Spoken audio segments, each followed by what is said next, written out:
Hi, welcome to Editorial Board meeting today. My name is Mark O'Keefe. I'm Executive Editor for the Herald Standard. With us today on the Editorial Board is our publisher, Bob Ponarski, and Joanne Hunt. Joanne is our Internet Media Director, and our guest today is Eugene DePasquale, a three-term state legislator, served 6 years, and from York County.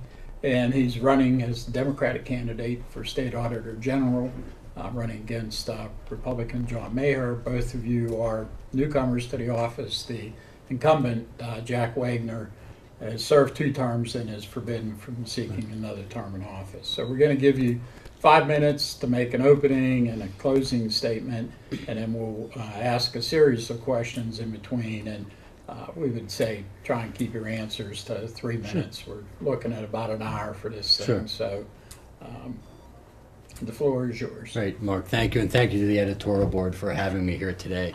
My name is Eugene DePasquale. I'm state legislator from York County. I was born and raised in Pittsburgh, went to Pittsburgh Central Catholic. Unfortunately for me, Connellsville was the team that knocked us out of the state baseball playoffs in 1989 when they won the state championship. So obviously but we played in the Hopwood tournament. So we beat them in the Hopwood tournament in the summer of '88, but then lost to them in the playoffs. So they had a tall, blonde-haired kid that hit a couple home runs against us. I would love to know what his name is, but that's beside the point. Went to college in Ohio, played some football and baseball out there, came back to Pittsburgh, and went to graduate school at Pitt. And during that time, I fell in love with a woman named, at that time, Tracy Seacrest, now Tracy DePasquale. So left Allegheny County, 3,000 relatives, all the other stuff, and moved to York County. We started our life there. We now have 2 kids. Benjamin, who is going to be a teenager this October. That is scary enough. He's the baseball and basketball kid now. My daughter is Sarah. My wife at the time was a school teacher in York County. So that's where we started our life. And I went to law school at night at Widener University School of Law. In 2006, I was elected to the legislature. It really was done on the heels of the pay raise, which opened up the door for a lot of, reform-minded people in both parties to run for the legislature. My seat was actually vacated, so it was an open seat. I ran on a platform of reform and alternative energy and investing in public education, and I promised the voters of the district that, if I was elected, I would become the first legislator to post my expenses online, which I did when I was elected. I became the first legislator to do that.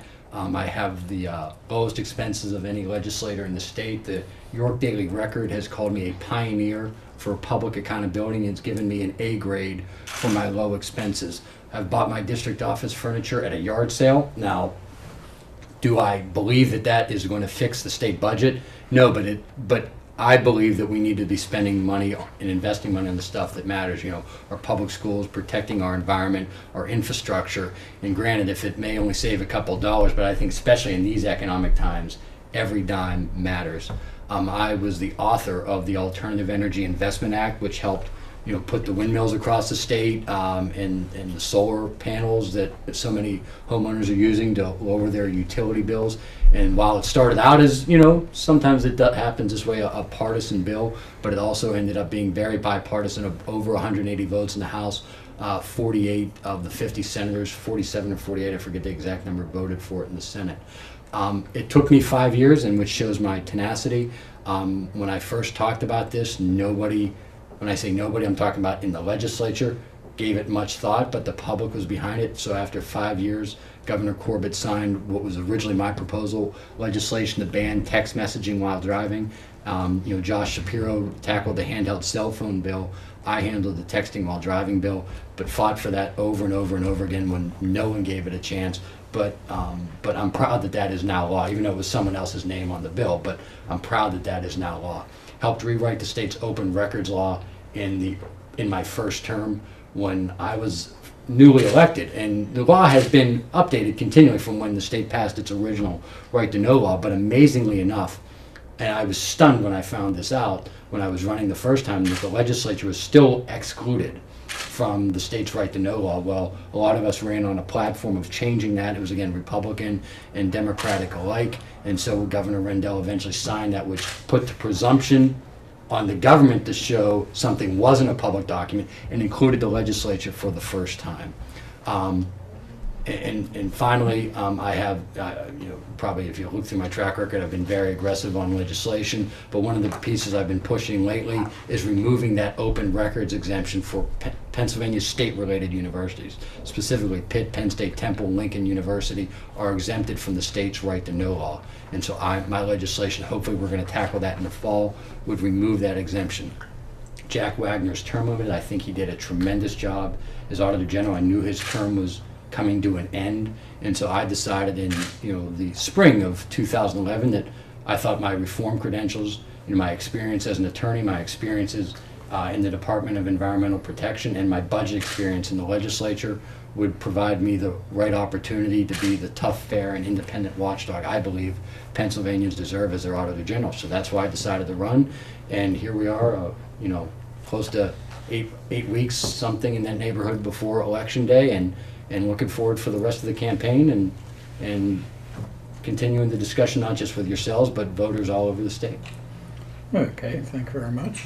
Okay, I'll take the first question. Your grandfather, Eugene DePasquale, was very well known as a colorful councilman in Pittsburgh during the 70s and 80s. He was very outspoken, but he was unabashed supporter of labor unions and the working class back then. What did you learn from him, and maybe how similar or how different are you from him? A couple of things. When I was first elected, and he was still alive then, and I'll just tell you, he was prideful of that. I think there's a couple of things that he was prideful of. One is that I did it in York County, meaning so many people that have a famous name sometimes, just ride that famous name. If you look in the York County phone book, I have a cousin Joe who's a dentist in our family, and that's kind of it from the DePasquale side of it. So, I think he had a lot of pride in the fact that I did a lot of that on my own. But he told me, and it was funny, he said this, he goes, I never learned how to keep my big mouth shut. And so part of that was that, I think it's important to lead, it's important to have passion, but sometimes you got to know when to listen to. But at the end of the day, nobody cared more about people than him. And at the end of the day, if you make a mistake or you do something right, but you do it with the idea of trying to help people, then that's something that you can always live with.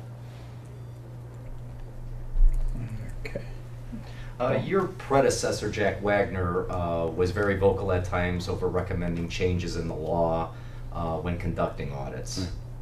Do you think recommending such changes is part of the job of being Auditor General? And would you do likewise, or do you think it's overstepping the duties of the office?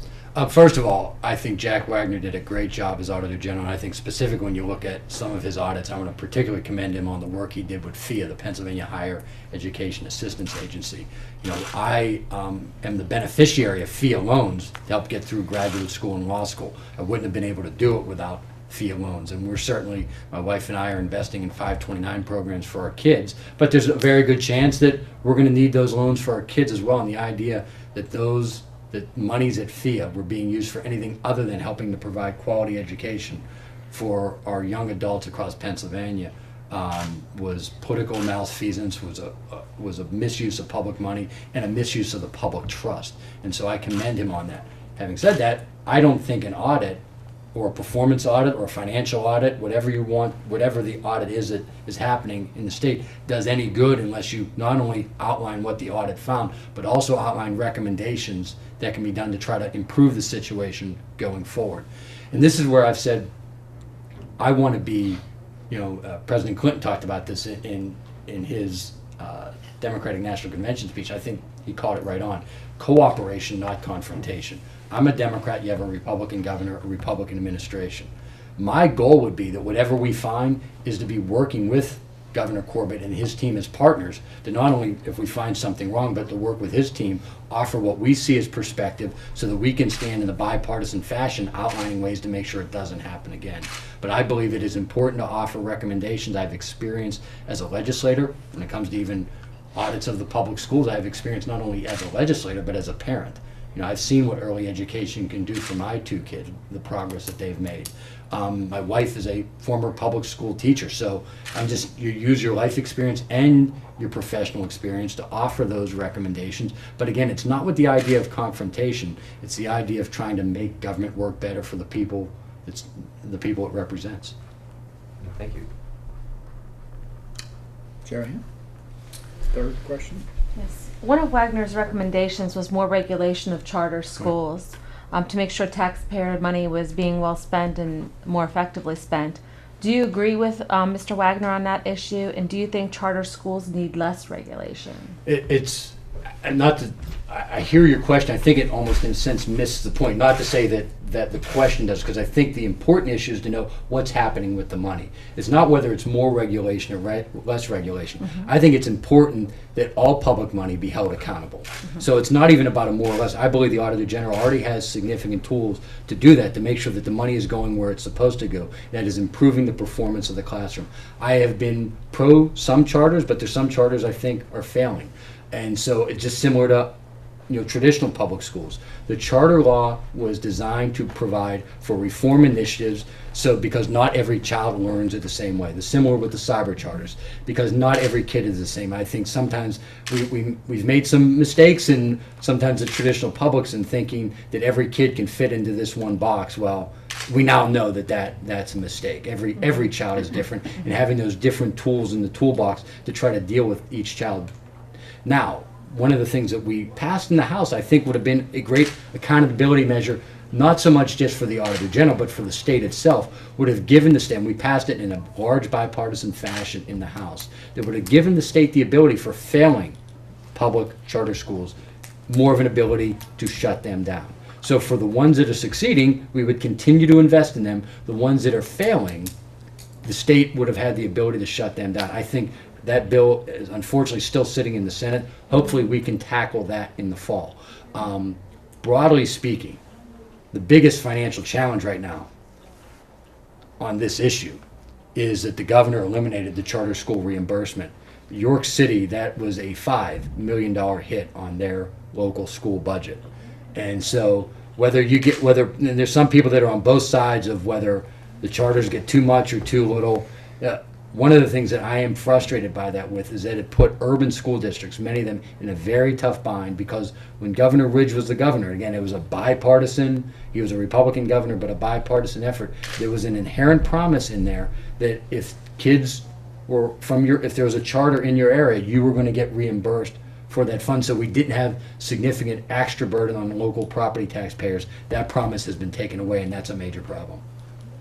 Thank you. Okay. You'll be auditing school districts who are facing some tough budgets. What kind of advice will you be giving school districts? Do you agree with Governor Corbett, who said that school boards need to be more responsible with taxpayers' money? Well, there's no question. We can disagree on some of the details, but his main thrust is that, yes, school districts need to be more responsible. We all need to do better than we've done. I mean, it's really doing more with less. Now, I can get into where I think we should have had more revenue available for our schools so we didn't have to make the disastrous cuts that happened in the past 2 years to public education. But the key for our public school system, along with the charters and the cyber charters, and even our privates for that matter, is are we preparing our kids so that when they are done with either high school or technical school, college, and beyond, are they prepared that if they work hard and play by the rules, they can achieve their dreams? That's the inherent test that we need to have, and so that every child that enters into a public school in Pennsylvania has that ability.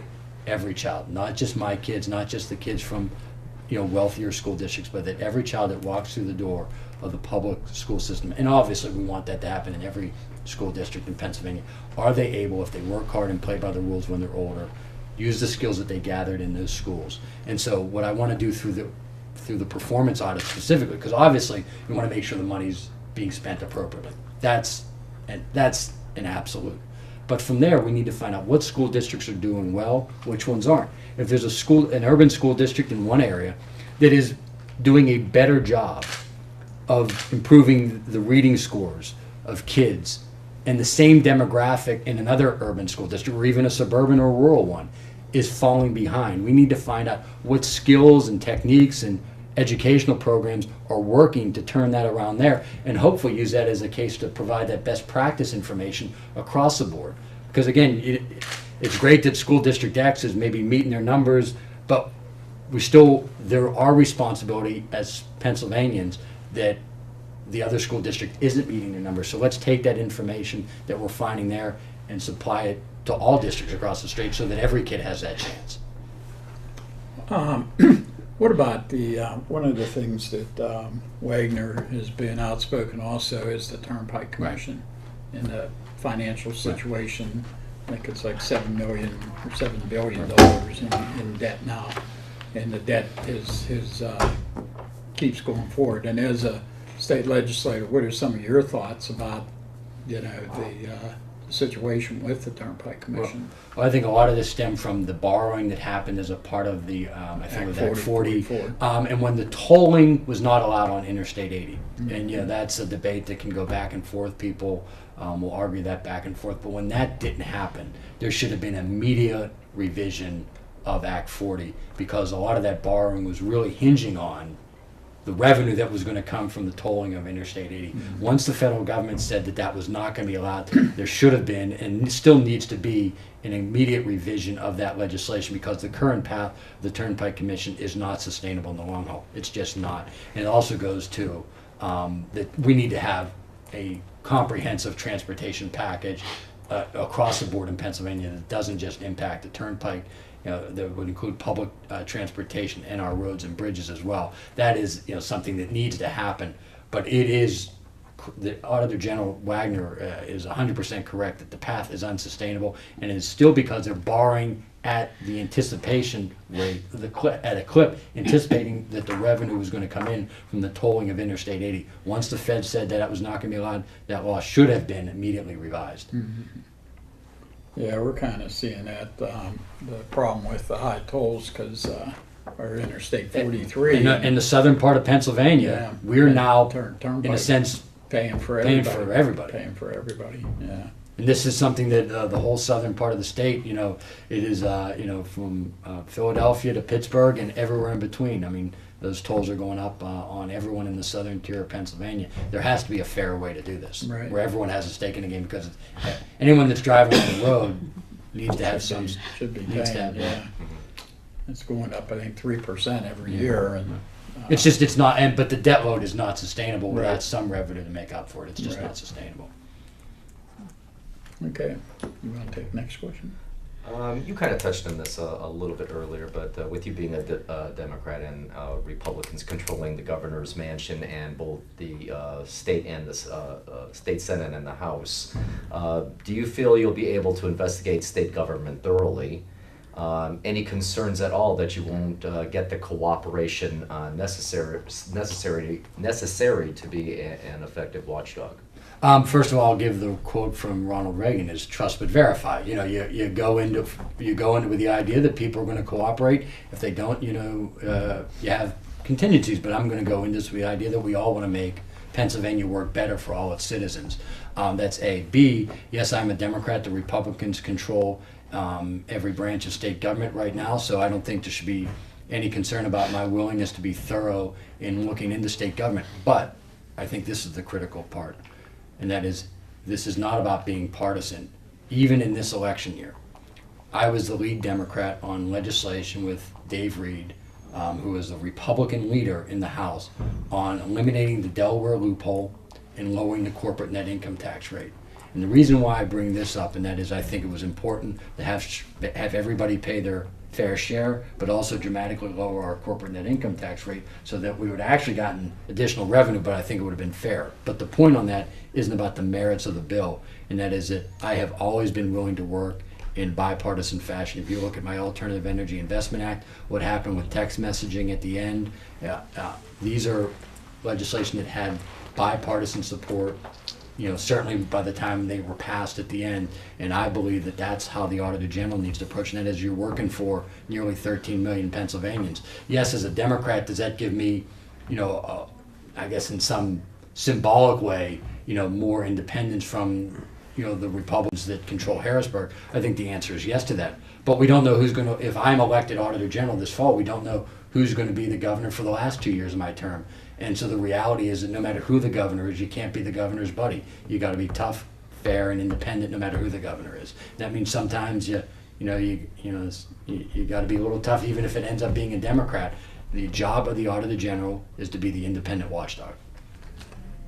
You mentioned about the texting bill, and the way that I understand it, though, is that the only way that, and maybe you can correct me if I'm wrong, but the only way that state police can arrest somebody is if they admit that they were doing it. If they say, well, no, I was just looking at GPS. something, or No, I mean, could there have been something tougher, and what maybe was the problem in trying to get something tougher in that? First of all, the short answer is yes. I think we should have had a comprehensive hands-free bill. Meaning that, look, when you're driving that car, your job is to keep your eyes on the road. And look, my son now is 3 years away from driving, so and we have a dent in the front and back of our minivan. One's from a text messaging driver, the other from a cell phone driver. So, our minivan is living proof. It looks like that. In the movie Stripes, that van that they had at the end. That's what ours. Well, not as big, and we certainly don't have torpedoes come out of it. But that's what it's starting to look like. So yes, it should have been tougher, but. No, that is not the only way you can be pulled over. Basically, the legislation was drafted that if you're reading or sending any electronic message, that is a violation of the law. But the goal isn't just about collecting fines, it's about changing behavior, because the behavior itself is incredibly dangerous. And so making it a law, yes, it does not change everybody, but they're now in the driver's education classes. They're telling you, look, you can get pulled over, you can get fined for this, and we are seeing some, not as much as we like, some change in behavior. But the most important part of this was that there were a lot of employees across the state that their bosses made them respond instantaneously to stuff. Well, now they have the backing of law to say, boss, I can't respond until I either pull over or what have you, or I'm breaking the law. There were a lot of employees that, that would, called me and said, keep fighting on this because I don't want to respond to the text, but I also think if I don't respond to my boss, I could lose my job. So it gave them the ability to have workforce policies all over the state. So can it be better? Yes, but is it an improvement? The answer is yes as well. Well, why? I mean, to me, that sounds like kind of almost a no-brainer in a way. So why couldn't you get it tougher? And also, too, like you said, it took you 5 years. Why does it take so long to get stuff that? I mean, this shouldn't be all that. If I had the answer to that, look, a public poll came out about a year before it passed that had 91% supported a comprehensive ban on texting while driving, 4% opposed. Now, you find me any issue where it's 91 to 4. And so my speech on the House floor was have the courage to stand with the 91% of Pennsylvanians. It was a little tongue-in-cheek, the idea that when it's 91%, there's very few issues that you can find that have that level of support. It is frustrating sometimes to be in the public sphere. We all want change sometimes to happen, Esther, but you also have the tenacity to stay with it for the long term. Yes, should it have happened faster? Absolutely, but it didn't, so that's not a reason to quit. You just got to keep fighting.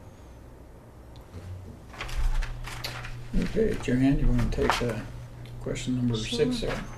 What do you think the biggest difference is between you and your opponent? He seems to tout his credentials as a CPA. What do you feel your credentials are that you bring to the table for the position? First of all, and I'm sure John was in here. We both personally get along. I think he's a good guy, and I think he's certainly a smart, capable legislator, and we're having a good campaign. So I've always run on my merits, so I'll just stick to that. And if as opposed to sitting there bad-mouthing John, because that's just not my style. And we obviously have philosophical disagreements about the role of government, but if you look at the issue, first of all, no auditor general in the history of Pennsylvania has been, has what John is talking about is necessary.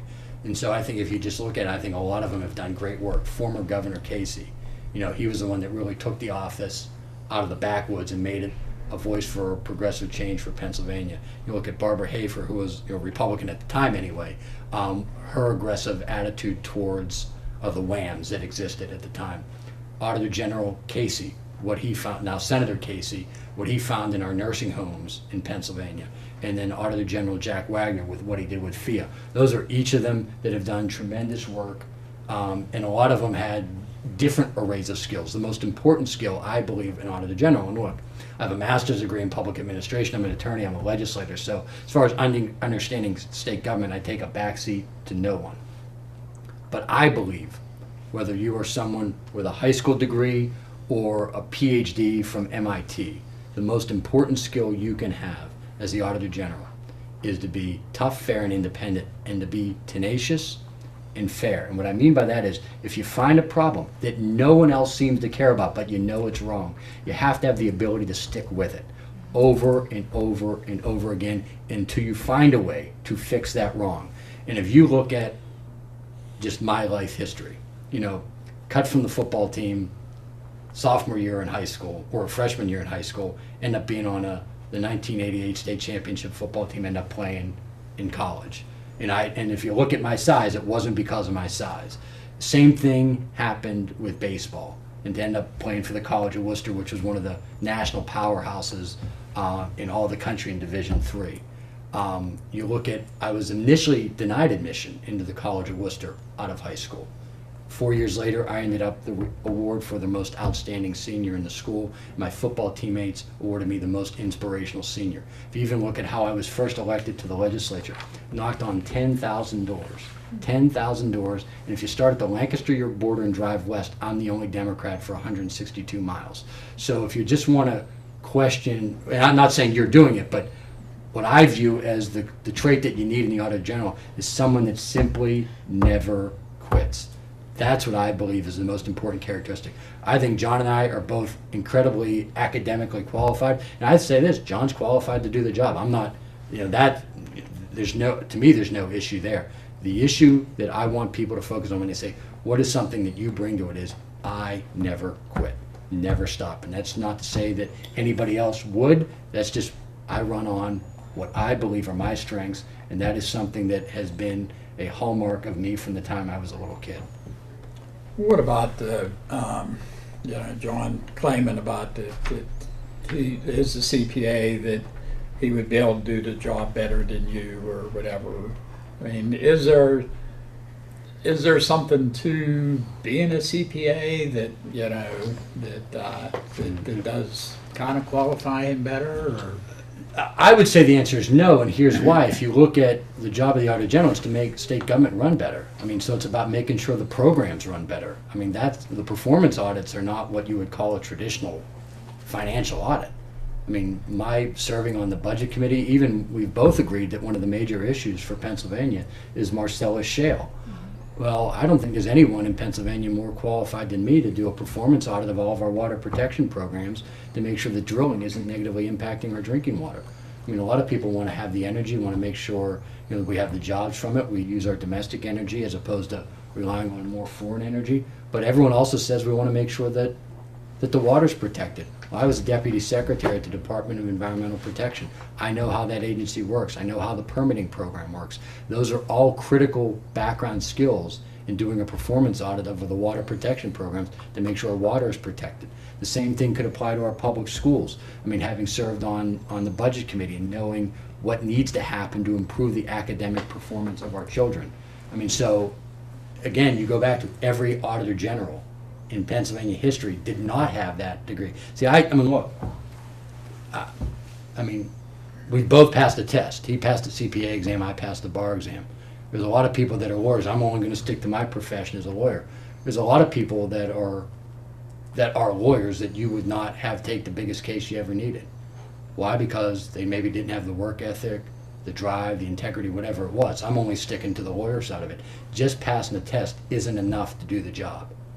I know that I will be tenacious, fair, and I understand state government, and the goal is, again, to make state government work, and I know how to do that. Well, is it some thought, though, too, that I would imagine that you probably do have CPAs in. About 10% of about 10% of the staff are CPAs. About 10%. And again, look, a big part of this is also a management side of it too. I mean, you are the lead person in what is now slightly under 600 people in the office. So you also have to know how to run a large government organization as well. Which again, my deputy secretary work at DEP I think provides excellent background for that. But there's also a legal team. There's also a communications team. There's a whole array of different parts of the Auditor General office. And that's part of the probably more of the background has been the legal side of it. There's probably been more lawyers. And I think Senator Casey certainly talked about it when I've discussed it with him. I've never talked to his dad about it, but it seems to be a pretty similar trait, and that is knowing how the law is supposed to work. The legislative intent when the law was passed is every bit as important as any other skill you could have in being the Auditor General when it comes to just the professional academic side of it. Knowing what the legislature intended and making sure that mission is being fulfilled as efficiently as effectively as possible. What's your position on the new voter ID law? Do you think the state is doing all it can to make sure voters will be able to get the IDs needed to vote? And anything you think that should be done differently than what's being done now? I was opposed to it. I view, if anything, we have one challenge in our democracy, and that is not enough eligible adults are participating in our democratic process, not the other way around. There was, as a state, even stipulated in their court filing, zero cases of fraud that were being eliminated with this legislation. It's ending up costing the state money. And now we found out soon after that a Mitt Romney fundraiser was the one that got the communications contract to do the public service campaign to try to get more people to know about the law. Having said that, it is the law. We, unless the Supreme Court overturns it, and you can't prepare for that one way or the other than just to say we anticipate it being the law. And the important thing is that now that all of us work together to try to get every voter that information so that when they go to vote on election day, everyone that's allowed to cast a vote is able to cast a vote. What do you think about what the state's currently doing? Do you think they should be doing more or should be doing something different, or you think they're kind of doing all that they can? The problem isn't what they're doing now. The problem is you're trying to get information out in a 2-month, 3-month period to nearly 6 million people. In a society that is much different than it was 40 or 50 years ago, where some people have satellite television, never watch local TV, where there's some people that only read newspapers on their phones anymore and only read certain articles. I mean, we are in a much more diverse media situation today than we would have been, certainly in any time in our nation's history. That has enormous potential of opportunity that can be good, but getting out news like this in a condensed period of time is an enormous challenge that I'm not sure can actually be met. Meaning that all 6 million people actually get this information. Now again, a big chunk of people already have the appropriate ID, and hopefully it will go smooth. But getting 6 million people to find out something in a condensed period of time with all the diverse media and news information sources, how people get their news today, is an incredible challenge. It may almost be impossible. Okay. Bob, you want to take the next question? What role do you see your office in regulating the development of the Marcellus shale industry? Do you think the state is doing a good job currently in regulating the industry, or would you like to see your office play a more active role in regulating the industry? Two parts. I said on day one that I would order a performance audit of all the water protection programs so we can find the answer to that question. My biggest concern right now, without having done the performance audit, is in the last 3 budgets we have continued to make cutbacks to the Department of Environmental Protection, and I am concerned that we don't have enough inspectors to do the vigorous inspections on the ground at the well sites to do the adequate protect, or at least make sure that we're being protected. So my biggest concern right now is budgetary, meaning that the last 3 years, it's been 10%, 10%, 10% at DEP. And so I am concerned that they don't have enough inspectors to do the job adequately. Not that anyone is sort of in the tank for this, but it's just that whether we have enough people, because this is a lot of work, and it's very scientific and it's very precise. And if you don't have the amount of people that they can spend the time at each site, again, everything may be fine, but you may not know it. And so people, again, most people tell you they want the drilling to take place, they want it done right, and they want their water protected. And so my job as Auditor General would be to find out if that is what is happening, and if there are gaps, to work with the legislature, work with the administration to try to fix those. Okay, Joanne, you want to take the next question? Sure. You've been an avid supporter of the Pennsylvania Open Records Law.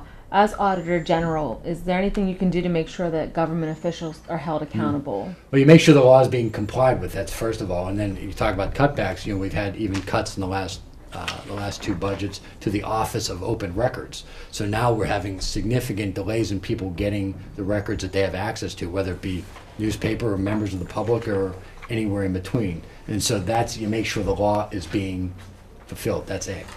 B, what other states are doing, society isn't static. I think we always have to be on the side of progress. And so we have to continue to look at maybe best practices in other states so we can continue to stay ahead of the curve and make sure that our citizens have the ability to be as informed as any citizens in the nation. So we continue to look at that and then offer recommendations on how we can improve the law. But the biggest thrust is in making sure that the law is being complied with. If you could, you had the ability to say, well, I think, I would like to see this happen with open records. What would be the number one thing that you would like? It would be my legislation getting passed that would remove the exemption for our state-related universities, Pitt, Penn State, Temple, Lincoln University, remove their exemption from the state's Open Records Act. I think clearly what you've seen, with the recent investigation and just in general, people have a right to know what's happening with their tax dollars. That is, to me, it's not even a debatable point.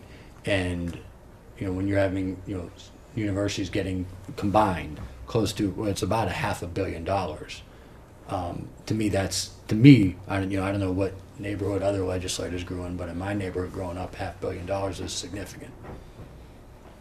Yeah, I think the argument kind of was like, well, universities, they don't really need this type of scrutiny or whatever when they were talking about it. That was certainly, before you knew it, then you had the whole that thing was. I've certainly heard that. I've certainly knew the pushback on adding the legislature to the right to know law. Well, we don't need this and blah blah blah. Look, I think when it comes to public money,